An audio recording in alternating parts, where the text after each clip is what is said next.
புதுச்சேரியில் சாலை விரிவாக்கத்திற்காக வீடுகள் இடித்து தள்ளப்பட்ட நிலையில் 25 நாட்களாக வீடுகள் இல்லாமல் தார்பாய்களை அமைத்து வாழ்ந்து வரும் நிலைக்கு மக்கள் தள்ளப்பட்டுள்ளனர்.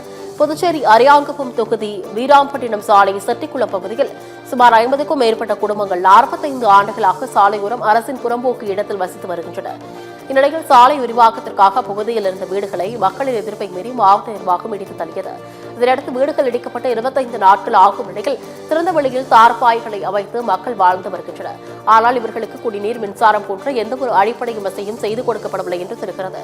இந்நிலையில் மீண்டும் அதே பகுதியில் இடத்தை ஒதுக்கி தர வேண்டும் என அப்பகுதி மக்கள் கோரிக்கை விடுத்துள்ளனர். பாத்ரூம் போகக்கூடாதுன்னு சொல்லிட்டு பாத்ரூமை பூட்டுறாங்க. இங்கே லைட் எரியக்கூடாதுன்னு சொல்லிட்டு ஒயரை வெட்டி விடுறாங்க. இந்த இடத்த விட்டு எங்கேயும் நவரக்கூடாது, இல்லை நீங்கள் பயந்துன்னு வெளியே போடணும்னு சொல்லிட்டு முள்வேலி போடுறாங்க. கொம்யூன் பஞ்சாயத்து மூலயமா சாலை விரிவாக்கம் தானே சொன்னீங்க, எதுக்கு முள்வேலி போட்டு அடைக்கிறீங்க? இது மாதிரி ஒவ்வொரு விஷயமா அடக்குமுறை பண்ணுறாங்க. இந்த இடம் எங்களுக்கு தேவைப்படுது, உங்களுக்கு நாங்கள் தொகுப்பு வீடு கட்டித்தரோம்னு சொல்லிட்டு தனித்தனியாக தொகுப்பு வீடு கட்டி கொடுத்து வந்து நீங்கள் எடுத்து போய் இங்கே குடிப்பாங்க, உங்களுக்கு ஒரு அவகாசம் கொடுத்துருந்தா பரவாயில்ல.